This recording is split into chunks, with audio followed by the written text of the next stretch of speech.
everyone. Welcome to this week's episode of Everything Went Black. We're doing a Darkness Weaves episode, so that means Karl is on board for this. Continuing our exploration of the work of Karl Edward Wagner, this week's story is Cain's Cold Light. If you dig Westerns, you might dig this story because there's quite a bit of tropes that are consistent with that genre. Before we launch into that, check out the other Horseman podcasts out there. I am a member of an elite group, an elite cabal of content creators known as the Horsemen of the Podcasting Apocalypse. Kicking things off on every other Monday, we have Brandon Legion's Horrorwolf 666. Up next in the rotation is Jackie Smith's Into the Necrosphere every Tuesday. On Wednesday, you get a double shot of Everything Went Black, as well as Iblis Manifestations, brought to you by Cheyenne of the great band Trivax. Thursday is also a double shot. You get Necro Thursday with the Necromaniacs Horror Podcast, as well as Day 1 of Soul Knox, brought to you by my collaborator here, Karl Hikara. Necromaniacs features me and my co-hosts, Mike Scandato and Jeff Kashid. Friday gives us Spitball Media, featuring Mike Scandato's brother John Draper. Saturday is a day off. However, Sunday, we come back full force with Day 2 of Soul Knox. If you want to support the show, please do so by sharing this with your friends, giving us ratings on the various platforms out there. Word of mouth always helps too, saying that, oh yeah, Everything Went Black is sick. The Horsemen of the Podcasting Apocalypse are awesome. Spread the word, please. But if you want to step things up, you can join the Everything Went Black Patreon. For as little as $1 a month, you get bonus content. I come at you every week with something. Sometimes it's, only one thing, but, usually it's pretty good stuff every week. For $5 a month, you get all the bonus content, plus early access to all the episodes. For $25 a month, you can become a sponsor. So check it out.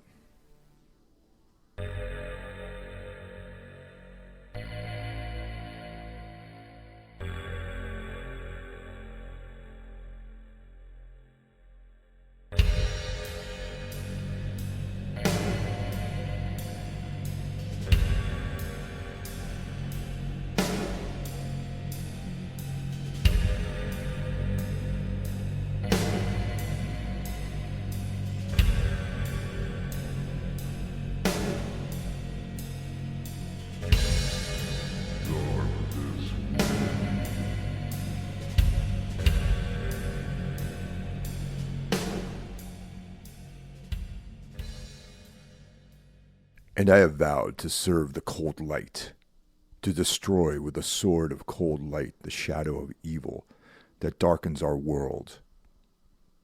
Darkness is vanquished by light, and the forces of evil fall before the powers of good. But in the battle of light against darkness, there can be no intermediate shades, no twilight powers.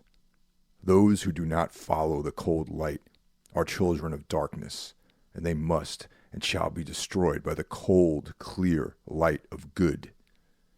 And if my crusade at times strikes you as without mercy, it is because there can be no mercy, no uncertainty in this struggle. The cold light shall burn away the darkness of evil, even if 1,000 must die to drive back the shadows. Their suffering is a petty price to pay for the ultimate victory. So we're back with another installment of Darkness Weaves. How's it going, Karl? Pretty good. How you doing, Mike? Doing well. Hoping that summer ends soon. Looking forward to the autumn, which is like the mightiest season of the year. And I wanted to mention to you that I started reading The Darkness That Comes Before, a book that you recommended to me. It was the first part of the Prince of Nothing trilogy. And my goal is to finish this by the end of the month so that I can start reading spooky stuff for September and October, go back into short ghost stories and things like that. Yeah. How are you enjoying it so far? Really good. That's it's R Scott Baker. Yeah. And I have to say, very dense. There's a lot of characters, a lot of places, a lot of secret sort of cultish organizations that you have to get straight in your head. Uh, but excellent. I enjoy reading books like this. I enjoy these types of stories where there's a very rich world aspect to it. So I look forward to getting through the first book, and then continuing on to the second and third books. Yeah, it's definitely R. Scott Baker had been creating the world for like 20 years or something. Like he had started doing it playing D&D as a teenager. This was like the world that he created. And he's just been growing it and developing it for, like 20 years and then figured out the kind of story to tell within the world. And so you can really tell that there's a lot of thought put into the world. You Yeah. definitely your hand is not held in his books. Like you have to like kind of figure out what's going on. But I find that it's best to just kind of go with it. And Yeah. then as it goes on, everything starts to become clear. You start to put pieces together. But he's not. There is the ambiguity in a lot of stuff that's an essential nature. Even when you get to the end of the seven books, you're kind of like, huh? Like you kind of like have to puzzle out some of the like what's going on in terms of the underlying stuff. You know what I mean? Like, but I think that that his stuff's just really fascinating. It's definitely like not there's not really any other fantasy like that where it's kind of like epic fantasy and grimdark at the same time. You know what I mean? I guess it's kind of Yeah. like George R. R. Martin, but his is Baker's stuff is definitely a little bit different and so at times a little bit more fucked up than than Martin's. Yeah, it's definitely got like a darker, like philosophical element to it, which I appreciate. And very, very well written, so I appreciate the prose, his use of language in the books. So that's but yeah, it's very dense. There's a lot of I've taken notes on what's what, just so I can piece my way through some of the folklore or the lore of the story. You know what I mean? Yeah. Yeah, and what's interesting is when you get because there's the first trilogy and then there's a quadrology that closes out, and when you get to the second one, he kind of shifted his writing style, so it's a little bit more spare in some ways. So it's a little bit more terse in the writing for the second one, which is interesting because it's like very you kind of have to it's very different in some Yeah. ways, which is but it really works for that story. I think yeah, definitely one big difference between his stuff and George R. R. Martin is that Martin doesn't Martin's magic is very vague. Like magic is a big part of the world, a central part of the world, but it's not like it's not like something that is like systemized. Where in Baker's stuff, magic is definitely much more. There's kind of a system to it, if you know what I mean. Like there's Yeah. which you start to learn as it goes through, and it's primarily based on uh, essentially like words and patterns and things. And it's really pretty fascinating the type of magic he's created for it. Yeah, I'm looking forward to really getting, digging into this. I'm like 100 pages in, so I should be able to get this.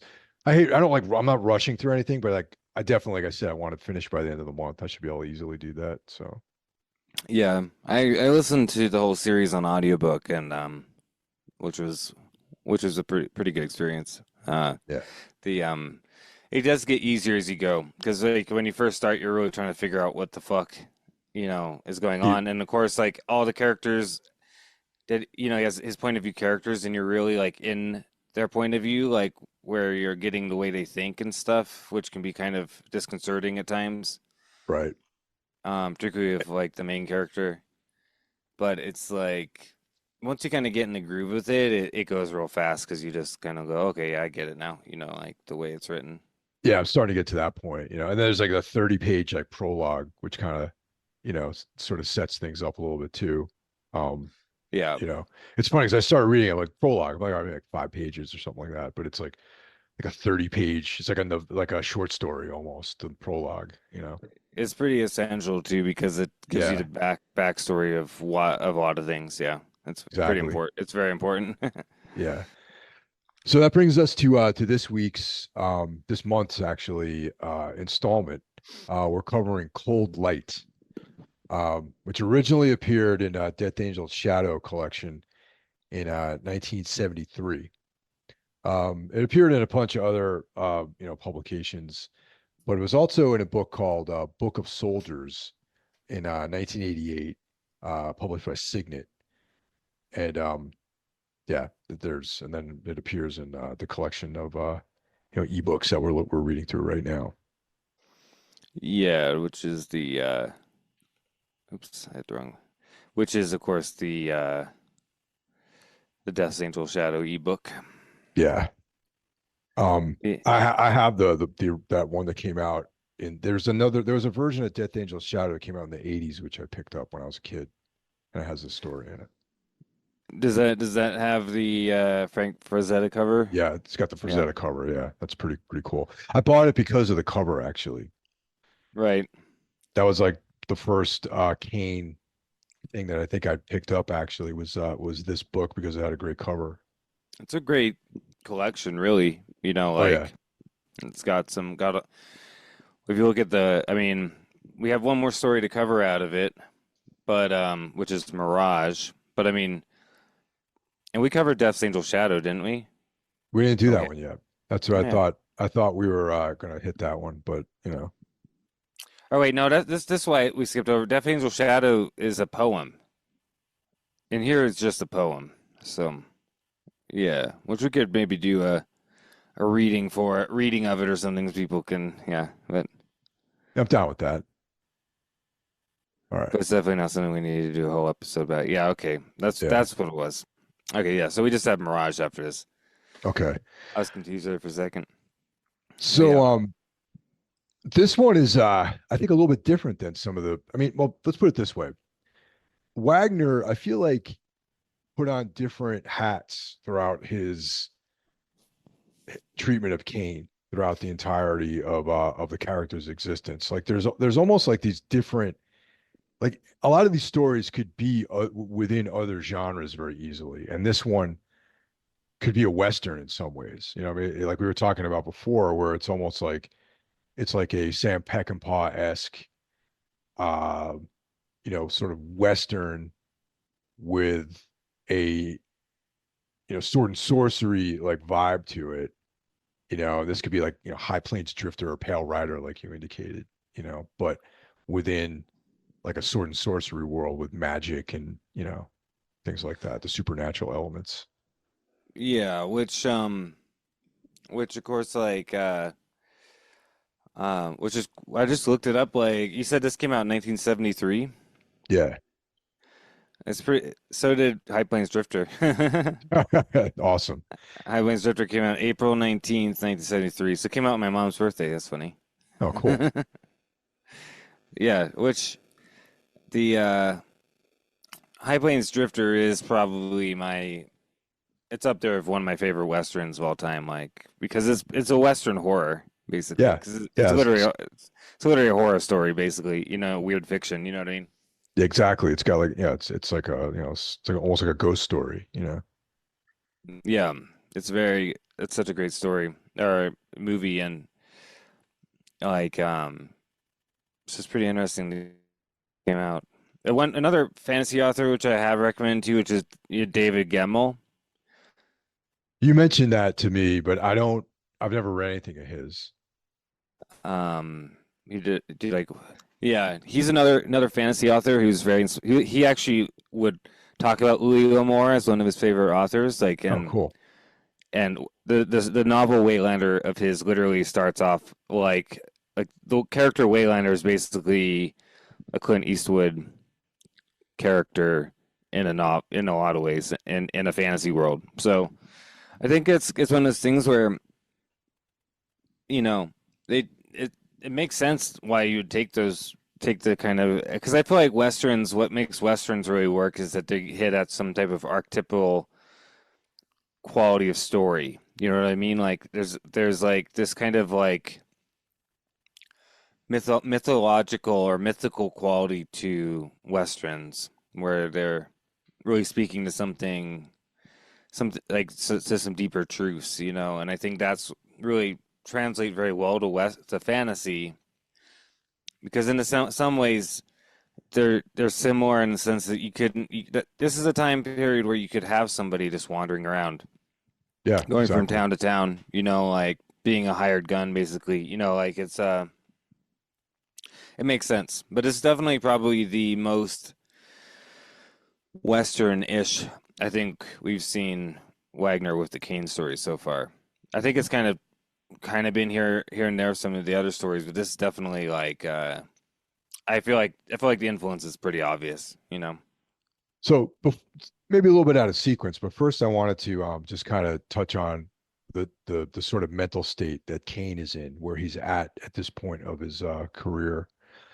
So he's depressed, very you know, in this low point in his life, and disillusioned. You know, immortality is something that is like almost like tormenting him at this point of his life. So he is seeking to just escape from everything and hole up in some remote place and just not, be by himself essentially and find some peace. So he holds up in a city called Sebi. I don't know how to Yeah, pronounce it. which In is a which is Yeah, like it's in the middle of a desert yeah, and it's like this like kind of oasis where there's like pine trees and stuff. Like there's like forest and you know, I guess it would be kind of like going to Flagstaff, Arizona or something, right? Where it's sure. like Yeah. it's desert all the way around it, but for some reason there's this weird little like island of like mountain and nice stuff or whatever, right? And the city is in a larger, land called Demorti. And the way they describe that is it's a desolate land between two deserts. And right out of the book, essentially the description they say, towns lie empty, whose farms are slowly returning to forest, where death has lain and life will no longer linger. Long of death, where only shadows move in empty cities. So there's this liminal space element to this town too, where it's abandoned.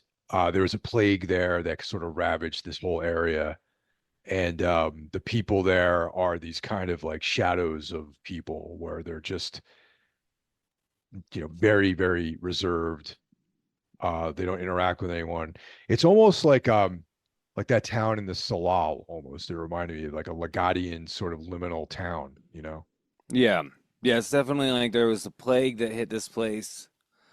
Um, the and the devastation was so fierce because basically they're in this like kind of island in the middle of this vast desert. And so they're kind of stuck in some ways, like the Yeah, people, and it just like ravages them. And and apparently it's a pretty it's a big city. It's not like a small place. It's kind of described as like this maze-like warren of buildings, and it's pretty big. But with but a yeah, very now sparse there's population, though, very sparse population, and a lot of empty space and things like that. yeah, because now there's only like 300 people living in this city that probably housed like maybe what 50,000, 100,000, if not more. So Yeah, there's just like tons of empty places, and all the people live here, like you said, are like ghosts of people. Like they totally disinterested. They're just living with their memories and their trauma, basically. You know, like totally like inward turning to I guess it's like extreme PTSD or something like that. Like, but it's like the whole population's like this, and yeah, no one really cares. You know, it's just in fact, when Kane rolls up and tries to get somebody's attention, eventually talks to the mayor, they're like, just settle wherever, we don't care. you know. Which is probably exactly what he wanted. He wanted a town where he could just be anonymous and no one would care that, he's Kane. Because Kane, his reputation precedes him a lot of times. Like he's an infamous, figure, which we're leading up to right now. Yeah, He's well known, infamous person. I like when he gets there. It mentions specifically that he told them right at the outside, "I am Kane," and they acted. They couldn't. They didn't even barely registered that he even said anything. They didn't care. I like that the mayor's like, if you want to live in a hovel or a mansion, whatever suits you, basically. So the story actually starts off where we find this guy, Gaitha, and he's the leader of this like crusading force. And they just finished routing this group of ogres who had been terrorizing this this area and eating people, and he pretty much like wiped them out and liberated, quote unquote, the humans from this scourge, you know what I mean? um so there's a description of him where in some ways he comes across to me as this kind of like Hemingway-esque sword and sorcery Nick Adams, where he's a guy who maybe came from privilege, but he's living this like low life existence where he strikes me as the kind of guy that doesn't have to be involved in all this violence in his life. He could have a different life, yet he chooses this path because he has become like a zealot in pursuit of order and quote unquote good. So across the land, he's known as Gaitha the Crusader, Gaitha the Good, Gaitha the Avenger. And he's basically leading a band of mercenaries to mete out his brand of justice. But a lot of these guys are just sort of like, sell swords. Like they're doing it for the money, they're doing it for the adventure, with the exception of Alador, who joined his clan like as a young man and has become somewhat of his protege and maybe shares his ideals, of doing good, quote unquote, in the world, but hasn't necessarily been jaded and hasn't necessarily, engaged in some of the atrocities that Gaitha has engaged in. One thing that's interesting later on, Gaitha does this huge spiel about how like mighty he is, which I think is what you used for the opening quote. And Yeah. he's literally described as a demonically possessed face in this thing in this, and you're like, and when he does that, Aldor is like kind of questioning some of his decisions later, and Gaitha goes on this rant, basically talking about how great he is, and in that process, Aldor kind of feels almost like he forgot, like he's like becomes entranced by this.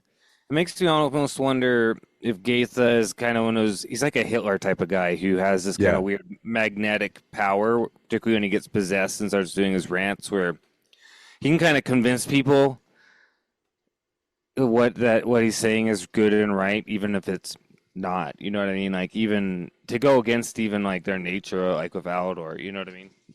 Yeah, he's like almost like that classic sociopathic sort of guy where he has like a dark predisposition for violence, but he's trying to find a justification to express that in the world. Almost like Travis Bickle in Taxi Driver, where Travis Bickle's like this traumatized PTSD veteran who just wants to like, destroy and lash out.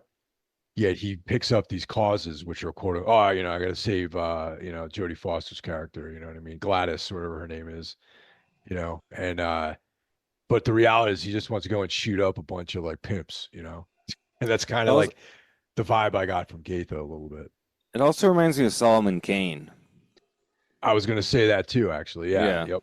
Yeah. Because Solomon Kane, like literally, Robert D. Howard describes Solomon Kane as being like a guy who lusts for adventure and stuff, but is so like kind of fanatical in his puritanical beliefs that he has to like make up this like kind of I guess persona that he's doing it only for the good, and he only roots out evil and all this stuff, but it's a kind of a hypocrisy where he's actually just wants the adventure, but he's like has to create this, but reality is that he has to create this hypocrisy for himself to justify it, right?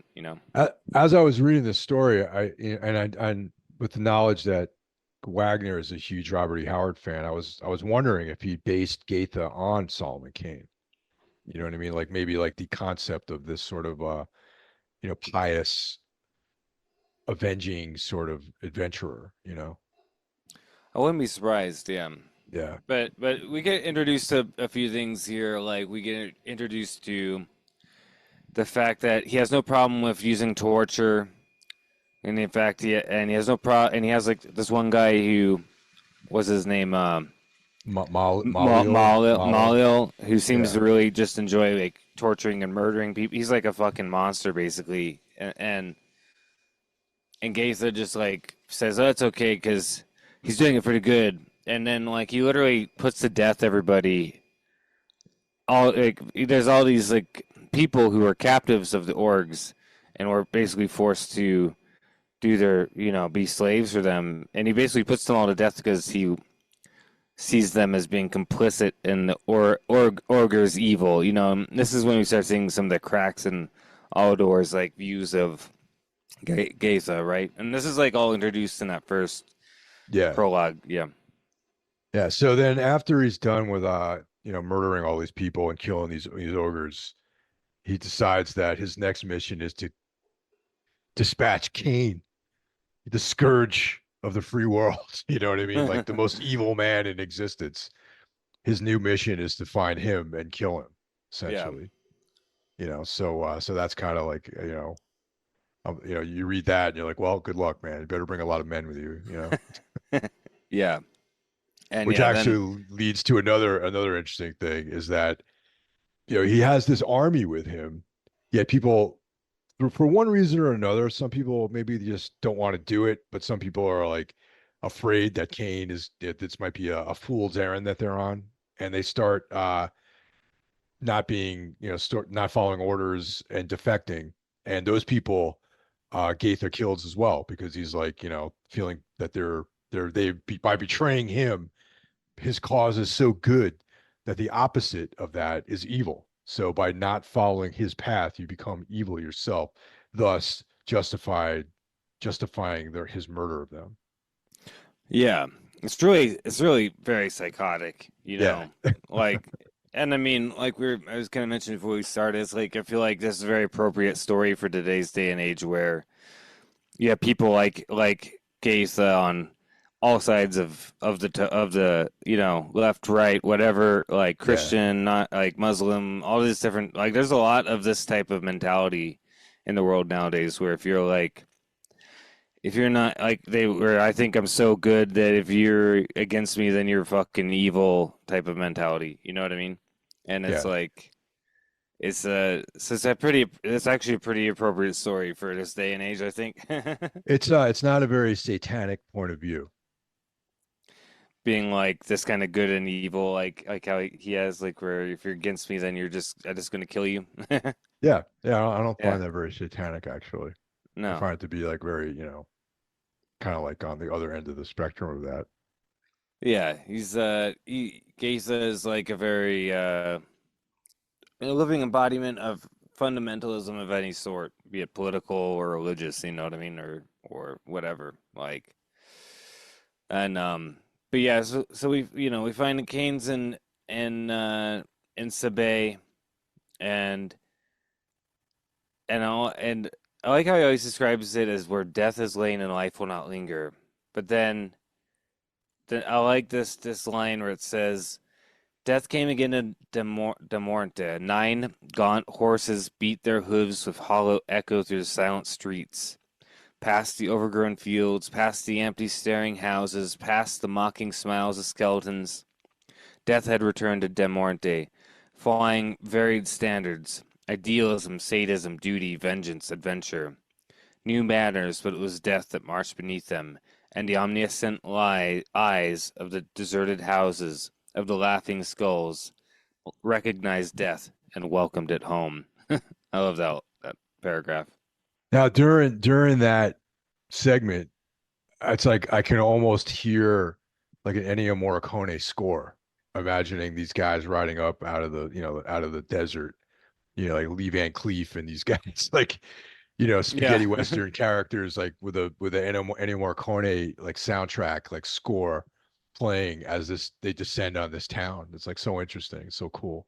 Yeah, these like 9 guys on gaunt horses covered with dust. It's totally a Western thing. I mean, we've all seen this concept in Westerns of like these Avengers trying to hunt down your hero. You know what I mean? Yeah. So I just run down through who they are. I kind of made some notes here.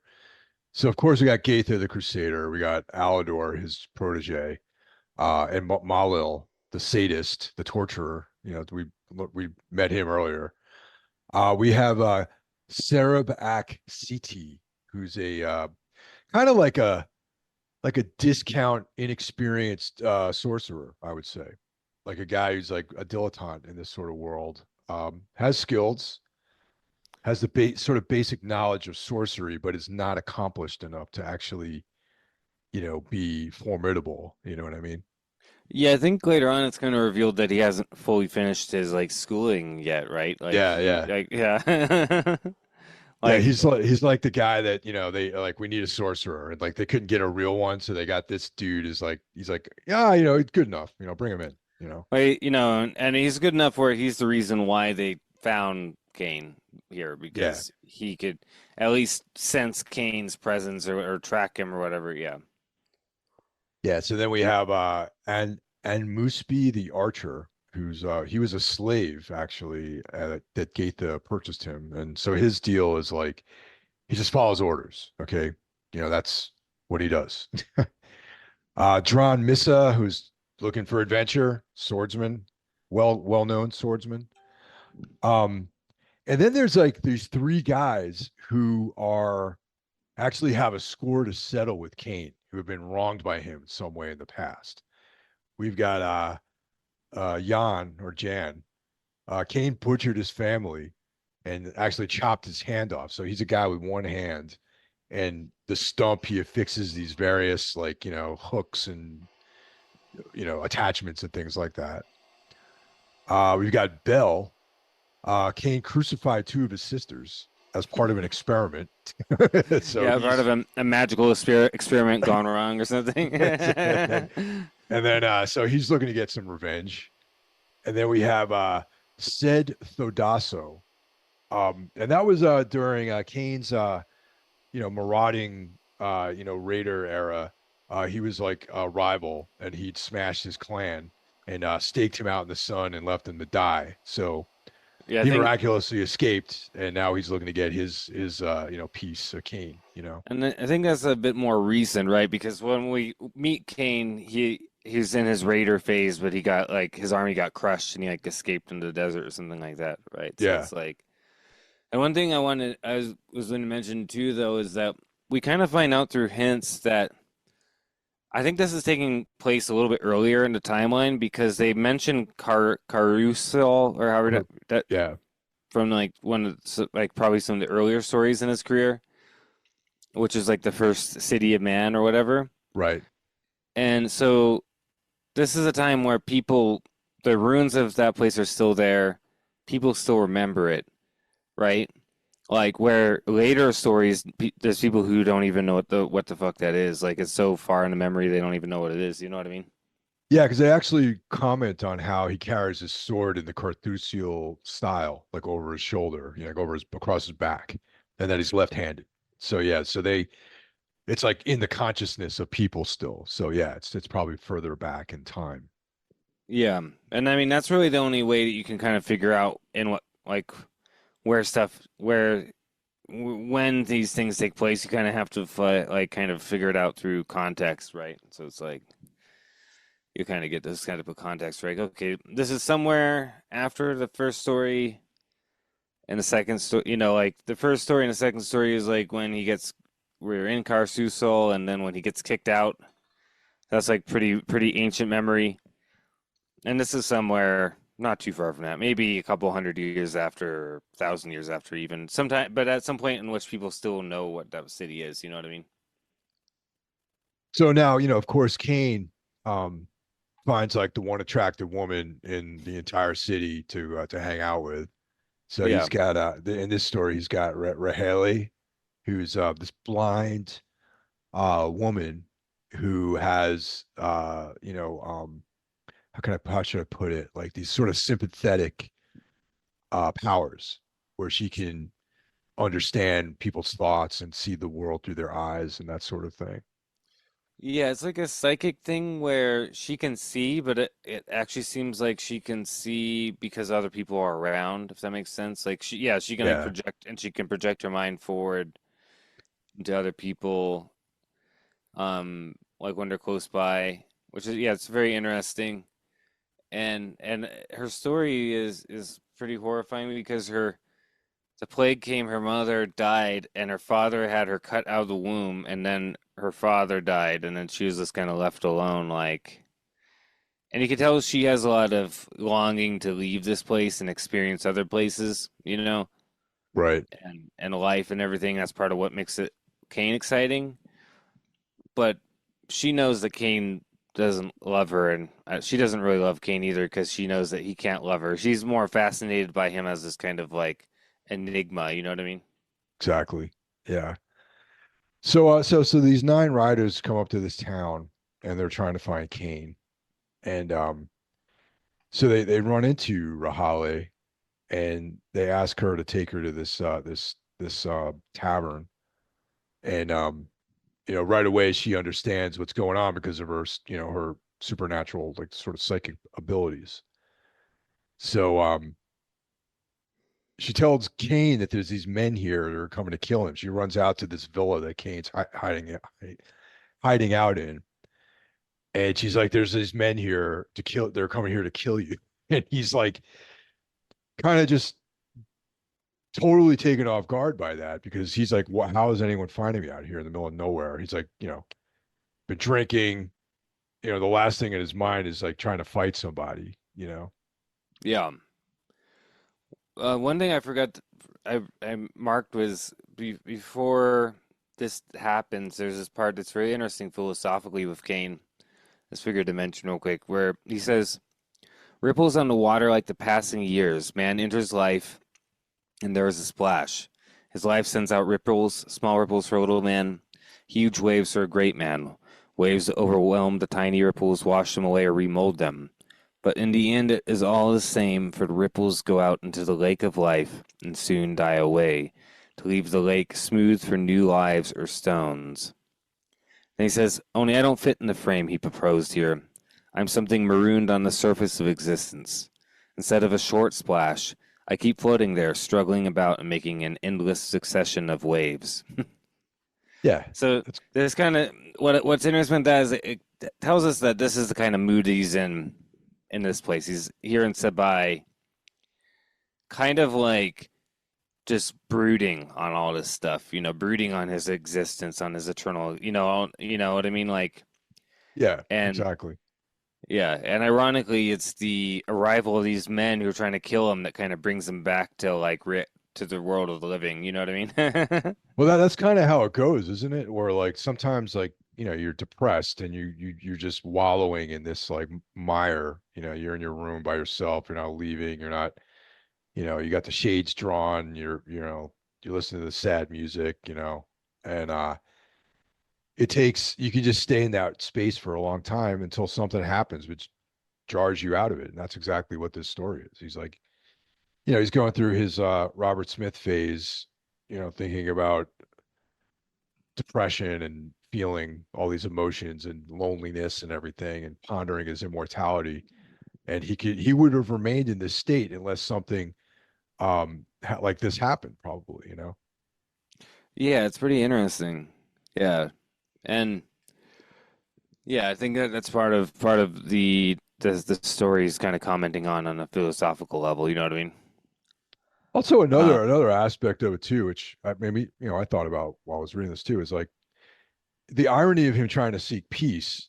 It's like he's warlike by nature, You know, I mean, his whole existence, you know, if you want to believe one version of the story about the Cain and Abel and being, exiled and cursed by this ancient god, his whole life comes out of turmoil and violence, and that's the basis of his existence. So to seek peace is almost like this like absurd, goal in a lot of ways. Yeah, and I mean this even like a little bit later. So like Gaitha and his friends go to the tavern and they talk to the mayor Gavin. And at one point, you know, and this is the part where he like goes on his like that rant and he talks about like how great he is and like and he's like it's like says he's like has this demonic like fury when he's like like trying like talking about how his mission is to wipe clean the face of evil upon the earth and all that stuff, right? And a little bit later he talks about like Cain trying to like get this mayor to care, like you know what I mean? Like, because the mayor just does not give a single Oh, fuck. So like, totally apathetic to anything. yeah. Yeah. So he tries to go in on like all of Kane's crimes and everything like that to try to like motivate the mayor or the people there to like, because he thinks that if he does this, they'll get motivated to like come join his crusade and go wipe Kane out, you know? Exactly. Yeah. And as part of that, he talks about how these legends tell that Cain is immortal. Further, that he is one of the true men. They say that Cain rebelled against his creator, some forgotten god who attempted to create mankind in a perfect race modeled according to his own warped ideal. The god had failed many times before he finally created a golden race that he kept in a sheltered paradise for his own amusement. It's not clear how, but evidently Cain provoked this golden race of men to revolt from their paradise existence, even killed his own brother when he tried to prevent this. Cain's defiance and murderous violence resulted in the destruction of the Golden Age, with a subsequent scattering of humanity across this ancient earth.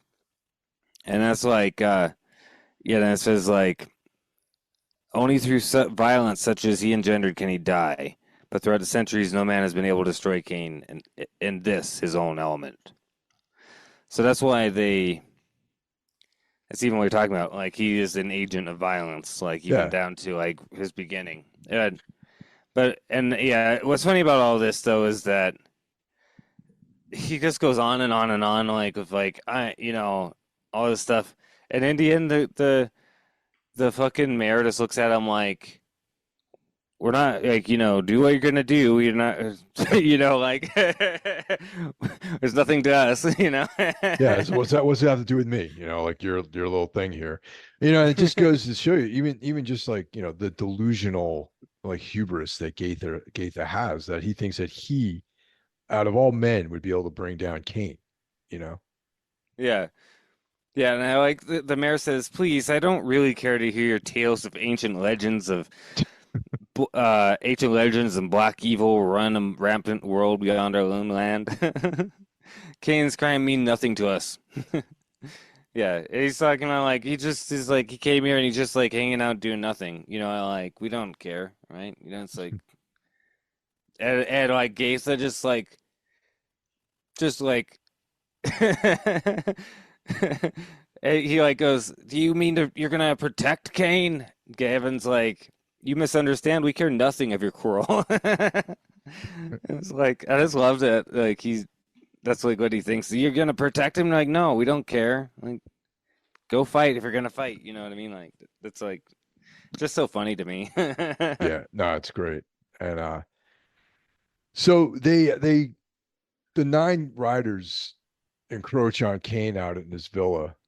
And at this point, Cain has been hip to the fact that there are these guys coming for him, and he's trying to figure out like what he has time to do. And he's still like a little drunk from hanging out by himself. And he realizes he has his crossbow, and he's like, you know, satisfied that he kept it oiled and ready to go in case something like this happened. Yeah, exactly. And luckily, he is with Rahel, so she at this point. So he's able to ask her like she knows they're coming before they get there, right? Like she can feel their presence because she says that they're like never had she experienced such a barrage of depraved bestial images and cravings. Kane's mind was altogether alien to her. But the thoughts of Gaeth's band outright cruelty reveled along demented lusting, sick and soiled by the touch. Like so, this is what this guy who's a crusader for evil. This girl, like this is her feeling of them, like not looking into their minds that they're just fucking like disgusting. You know what I mean? Yeah, exactly. Which is, almost like the Crusaders, from ancient Europe, Yeah, yeah, and then she's able to warn them, and so he was trying to like figure out, okay, how can I get out? Hopefully they don't find me, but unfortunately, they basically forced Gavin to show them the way by basically being like, "We're gonna kill you if you don't." Essentially, I think is what they did, right? Yeah. So it's like they basically forced him to show where Kane is, and yeah, so then they think that Kane doesn't know that they're coming at this point. They're like, "Oh, we're gonna take him. We're just gonna jump in, or it's gonna grab him," and then they get closer and closer, and then all of a sudden, crossbow arrow comes out and hits one of the guys right in the shoulder. Yep. Yeah. And He's then aware. yeah, and then another one almost takes out what's his name, the second in command, Yeah. but he just moves just slightly too, like, so it just goes right by him, like, and they fucking have to retreat. You know what I mean? It's pretty funny. Yeah. Now, is this where they cast the spell, where there's like they get sort of losing conscious, and then Kane escapes and then swims away in the lake Yeah, it would be right after this. Like right they're trying to after figure out this? what to Yeah. do. Yeah, and then the sorcerer does this like kind of paralysis spell, but Kane it affects him, but it's like too strong for him. Like he's too strong for it, I mean. So he just Yeah. like ends up going in the lake and sinks in, but goes beyond the power of the spell and is able to like swim out essentially. Yeah. Yeah. So he's, he eludes them. So, but Rahali is like in there. They have her now at this point. Yeah, they have her in their grasp and they're like, "Drat, thwarted again," like, and they like Yeah. take they like basically like take her captive, take her back to the inn, and then like try to get information out of her, whatever they can, and then they gang rape her basically. Dude, dark. Yeah. Yeah, it's really dark. It's like real fucked up. You're like, yeah, and of course like the Alador guy is like protesting it. He doesn't feel good about this, but he does it anyways. That was like the darkest, literally the darkest part of the story. He's like hanging out by himself and he overhears what's going on upstairs. Like she's screaming and all this commotion. And he's really second guessing Gaeth's motivations now. He's starting to see through, his like the spell that Gaetha had on him. His cult of personality is broken a little bit by all these atrocities that he's doing, and the fact that he allowed all these guys to go and gang rape Rahali. But the fact that he just went up there and did it anyway is like the worst testament to this guy's character. You know what I mean? Yeah, yeah, he's very weak. Yeah, exactly. He has a weak character in a lot of ways. Like he's very easily manipulated in a lot of ways. But the thing that's interesting though is Rael like seems to feel like he is different from the rest though, even though he felt like this is what she says essentially, right? That he's not exactly the same. Which I is mean, he has true. he has a little bit of a conscious, and he's a little bit self-awareness, but like, yeah, he's still Yeah, he's but incredibly weak, yeah, but he's not Malil who like takes pleasure in torturing and tormenting people Yeah. and like yeah, He's, like you he's know what not I a mean? sadist. Yeah, he's not a Yeah, sadist. Yeah. but But th- the guy who gets killed next though is like the most Western-esque dispatching in this whole story. The guy who goes oh out to yeah, tend the horses. And then he'd been up all night, raping and partying, but he knew that he had to go and saddle the horses to get ready for riding the next day. And then he's like, well, let me go and take a little nap right now before things get crazy. And this is when Kane is like sneaking back into the town there. And he basically lassos him around the neck. He like throws like a rope around his neck and strangles him and like Yeah. hangs him. Like he pulls him up with this like rope, Yeah, he and they creates find a him like, yeah, they find him yeah, hanging. he creates like a noose and like an lassos it around his neck and pulls him up. And he's trying to do it quickly so the guy died before he could make a noise, but the guy did make a noise, so Kane just like jumps down and pulls him up with his weight and Yeah. then wraps around and then runs out basically. And they all bust in and this guy's fucking like hanging there. And yeah, this is total Western death. Like this is definitely something. And this whole thing of what happens now, where he takes them out one by one. I mean, this is literally the end of High Plains Drifter and Pale Rider. Yeah, essentially, Those, it's just yeah, those movies, basically, Clint Eastwood turns into a fucking stalker killer. You know, like out of like a slasher. You know what I mean? Killing one guy after the other, like surprising him, killing him. This is basically, yeah. I mean, Kane's now taking part in the same thing where he's like kind of trying to take them out one by one. You know what I mean? yeah, and then and then there's this like warehouse with like all this labyrinth below, and he uses that to sort of conceal himself, and like use like stealthy sort of tactics to get at each one of these guys. I like when he crushed the one guy with the cornice stone. Like he like Yeah, because he's going over the roofs and everything, trying to elude them, trying to figure out because now they spread out. The other thing that Geza was going to do was going to burn the whole place down, and he didn't care if everybody died in the city. But Aldor did convince him not to do yeah, he's that. like, you're gonna kill all these like innocent people, and he's like, I don't care, they're evil, they're not helping us, so they're evil. Yeah, and but yeah, so they're all like kind of spreading out, like trying to like track Kane down, and this goes on for like the whole day. The whole day Yeah, he's like eluding them. He's waiting till night to come basically. And night comes and then now they're wandering around with torches, so they're very easy for him to see where they are now, you know what I mean? And he kind of leads them into this warehouse that there's like a trap door and like a tunnel. But as part of that, earlier in the day he basically knocks a whole cornice and it crushes one of the other guys. I forget which one it is, but another very humorous death was the sorcerer, the sort of discount magician that they have with him, who he conjures up this demon from another realm.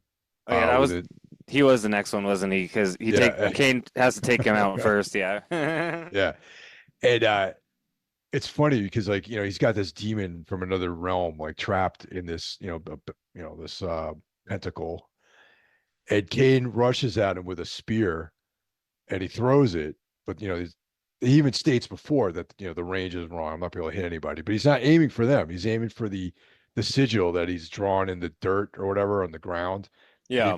breaks the sigil, thus freeing the demon. And the demon like grabs the magician and just goes back through the portal into the hellish like netherworld that he came from, and brings this guy with him. And it's like, and it's funny. There's a line where Gaith is like, Gaitha contemplated the fate of like the magician or whatever, and I'm like, he's like burning in hell in some hell dimension somewhere. Yeah, that shit was so funny. Yeah, and I thought that was really good. Yeah, because it is really funny because you're like, yeah, this guy, he was the biggest threat because he could do another paralyzed spell or something. So Kane knew that he had to take this guy out first. Yeah, and just so happened that he made a mistake of summoning a demon and thinking he could control it, and then it's pretty funny. If that wasn't a movie, it would be like everybody would probably laugh because it just be Yeah, like, ah, as he gets pulled down into hell, basically. and the fact that Kane, a very skilled magician himself, understood that if he disrupted the sigil, that it would break the spell and free the demon and all that sort of stuff. Yeah, well, Kane's trafficked with more than a few demons in his life. So. Oh yeah, oh yeah, Yeah, but yeah, so then he kind of leads them into a warehouse, which which I guess has like a trap door underneath it, which leads out to I forget where it is. Like it's somewhere out. There's like a tunnel underneath it that leads from the warehouse to some, I think outside of the city walls or something like that. Yeah, because it used to be like a way for smugglers to bring materials into the city, you know? Yeah. Yeah. And he basically kind of creates like a t creates like a trap, like I said, like so he like blocks up all the doors Yeah. and it has like so there's one entrance basically, essentially, and it has like this kind of like door trap, like kind of like door that slides down from the top essentially. Mm-hmm. And so he manages to gets like because his plan is to get a couple of them in there, then hit the thing, the door will shut, and then he'll only have to deal with two of them, and while the other of them are trying to break in, he'll dispatch them and then deal with the rest, right? So Yeah. and then another kind of comedic part of it is that when he springs his trap, the two guys come in, and I think it's the two guys that um who are seeking revenge are the ones Yeah. that two of the guys. I think it's the two guys who are seeking revenge who are still left. Because at this point, I think there's only like five guys left or something like that. Right. Yeah, because it would be Gaitha, Alador, the one guy who's just for adventure, and then yeah, there's like five of them left. So, or something like that, five or six. So then Kane springs the door, but it didn't quite go down the way he wanted it to. And so he's like hitting it, and then all of a sudden it whacks him, and he like goes flying, like, and when the door comes down, Yeah. which was Little pretty slapstick comedic in a way. there. Yeah. But then he basically brutally dispatches these guys, essentially. Well, one of them survives. Like he falls into the water and just basically pieces out. Yeah, that's a little later. That's one of the last guys who's alive. Yeah. Right. Okay. Later on. Yeah. Because he, one thing that I really liked was this line: "The twilight deepened and was swallowed by the night. Across dead de morte settled the blackness of the tomb. No lights shone in the empty towns and abandoned homes, and the velvet curtain was drawn over the plague-scarred corpse of the stricken land. Starlight and gibbous moon looked down on dead de mort, their soft illumination no more than the shading the night to gray. Their glow was like candles burning at a wake, sculpturing the face of the deceased with stark angles and shadowed hollows. Among the bones of a nation crept the creatures of night, stepping solemnly as mourners through the spectral silence." That feels like something like Ligotti would write, doesn't it? Yeah. Definitely has that sort of feel to it. Yeah. So yeah, and even still, like when he describes like the warehouse, it's basically like a big thing of boxes with merchandise, and they're all like falling apart and moldering. Like the smell horrible. Like yeah, I think the people he kills in here is let me see. I think it's oh no, it's Malil and Jan run in. Okay. And so Yeah. that's the guys he kills. So I think it's like Malil and then the guy with like the hook for a arm, right? Yeah. Yeah. And then we got Aldor and Misa and then the one guy who's not really about it.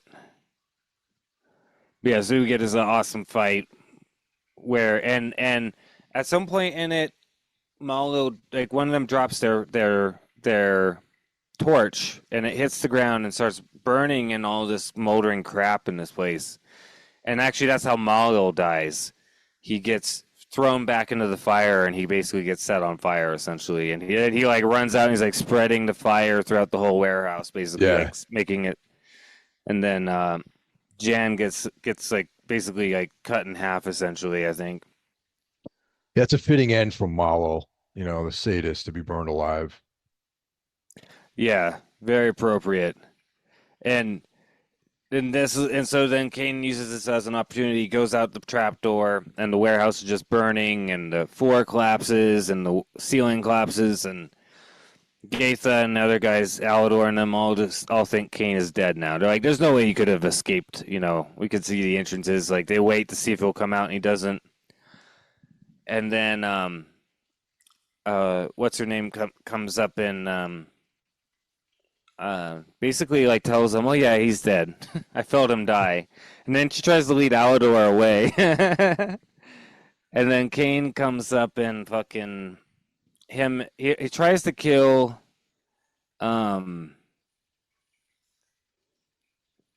What's his name? Oh yeah, he tries to kill Drawn Misa. But Drawn Misa figures out because Drawn Misa goes by this guy by the lake. Drawn Misa goes off. Kane kind of comes out and tries to like kill him, and they go in a fight. And then basically like essentially, I think he cuts Drawn Misa or whatever, and then he falls into the lake basically, and Drawn Misa's like, fuck this. Yeah, he just bails. It's like, yeah, that's the guy who survives. Like that's the one who's like, you know what, man, I had enough of this shit. I'm out. Yeah, he's like this. I followed this Gaitha guy for wealth and plunder, and not to fucking cross swords with a fucking immortal. Yeah, totally. Demigod basically. And then so he just swims away, and I think he calls out the king, "Go to hell, Kane," or something like that. But that's when Gaitha and Alador figure out that Kane is still alive, and they start rushing over. And Kane almost kills Alador, I think, right? Yeah, he wounds him pretty gravely. But yeah, he totally fucks up Gaitha though. Yeah, Gaitha gets killed, ultimately by falls to his sword. Yeah. Yeah, where's the when I know like when they're like they're spurring off Gaitha and Kane he's like, "You cost me every man my command, Kane. It's for their lives you must now answer. For the centuries of crimes that lie behind you like an accursed, accusing shadow. You've achieved a fair number of atrocities in your own short career, soon to be lamented," sneered Kane. And then like Gaitha goes, "Or have your dark gods left you in fear, just as evil must always flee before the invincible sword of good." Kane says, "I serve neither gods nor fools' causes, and don't delude yourself into terming invincible principles that are meaningless except to the relative viewpoint of the beholder." It's so great. Yeah, and then he basically fucking cuts Gaitha, like cuts his arm off, and then he cuts his head off basically. Yeah. Mm-hmm. Yeah, it's pretty brutal. Kane always like fucking he's a brutal dude. And he always has the pithy statements though at the end too. They're very cheeky. Yeah, exactly. He knows that he's gonna win. So yeah.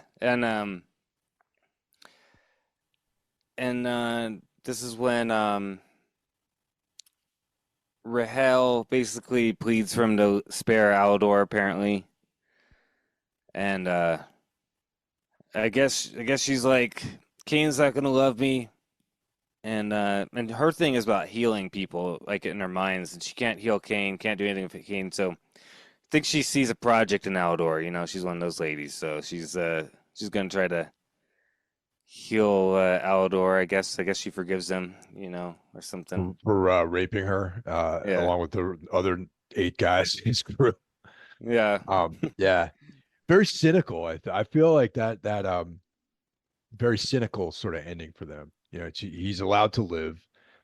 She is basically going to try to heal this guy who abused her like that, and Kane just rides off in the sunset. You know what I mean?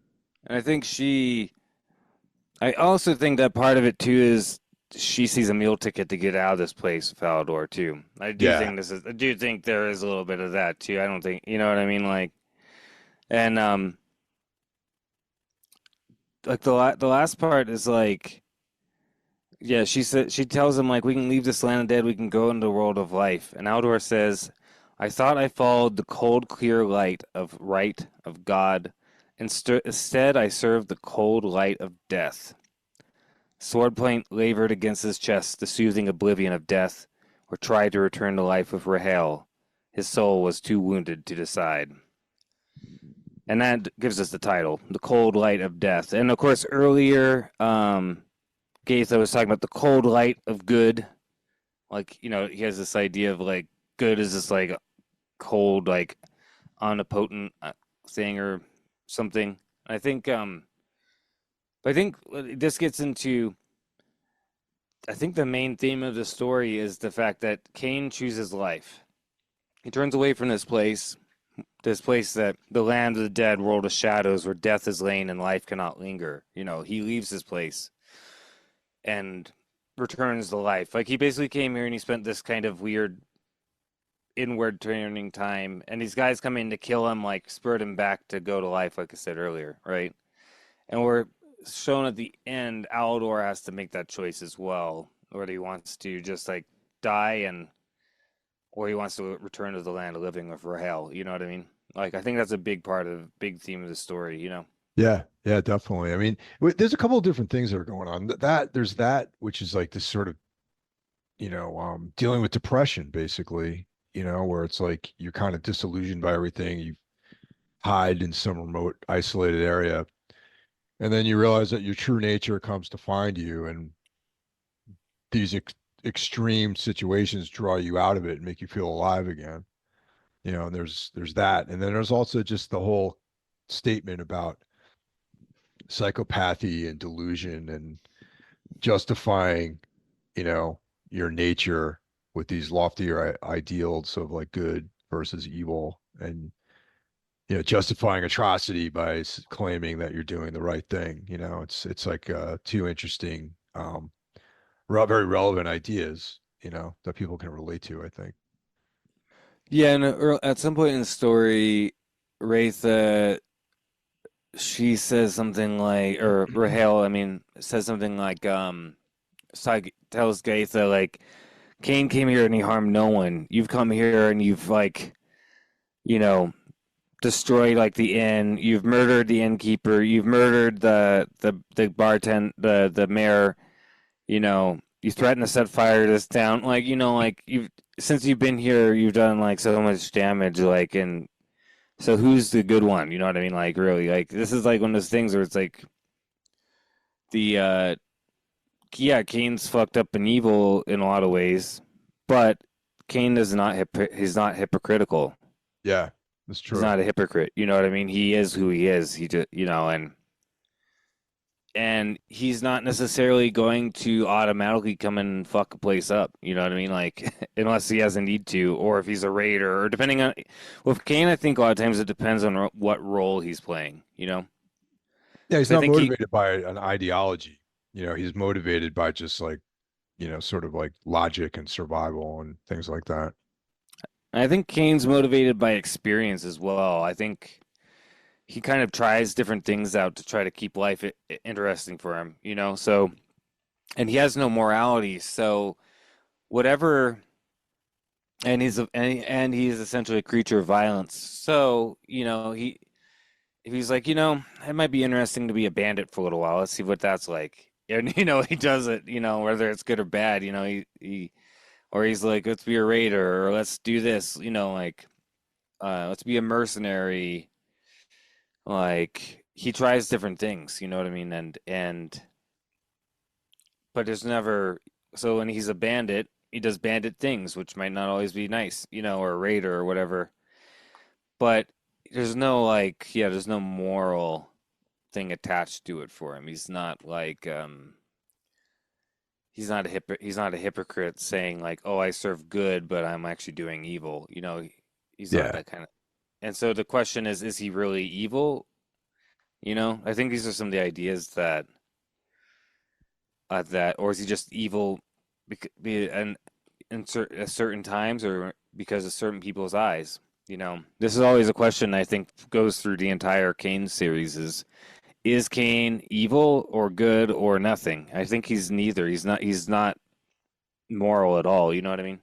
Yeah, no, absolutely. That's sort of my take on the character is that he's almost like this sort of primordial like creature like a wolf or something like that, where wolves like do you know violent things for survival or just following their nature, and that's essentially what Cain is. It's like someone who's following their nature through eternity, and their perception of what he does might be evil to some people or good to some people, depending on what side of the fence you're on, I guess.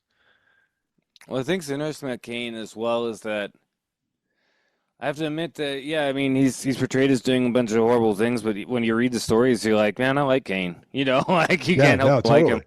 Yeah. It's pretty, and and I do get the feeling sometimes too that like that probably the earlier stories where Kane was actually like a secondary character in some ways. Like when we first started this, a lot of the earlier stories were more about other people and their I guess experience with Kane, right?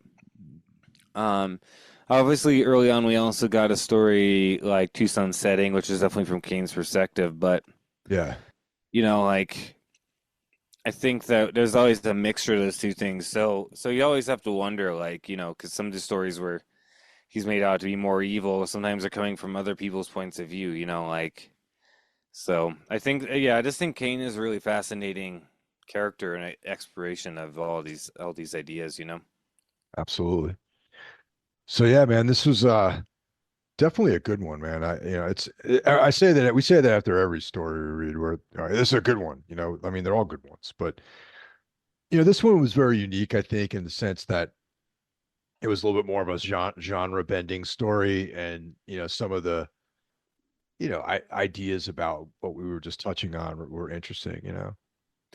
Yeah, and I can imagine if we were gonna do a film adaptation of this story, the end would be Kane like riding off on a horse into the desert, like just like fucking like the end of High Plains Drifter. You know what I mean? Oh yeah, absolutely. Yeah. It would Even start. like Mad Max too, man. Like Mad Max is almost like a Western sort of character too. Solely Western, and I know there's people who basically consider it like a, you know, post-apocalyptic Western, basically. Like that's Yeah. what they even characterize it as. And yeah, I mean, because you could literally tell, you could have if you were to do a movie version of this story, you could totally have Kane riding into this place through the desert at the start and then at the end, just like High Plains Drifter, and then go back and tell. I just think I like that kind of loop like that. Yeah. Like this would be a very easily adaptable story into a movie, I think, because it's very simple, but you can make a very compelling 90-minute movie, I think, out of this. Like, Yeah, there's and, enough there. There's definitely yeah, enough there for a future film for sure.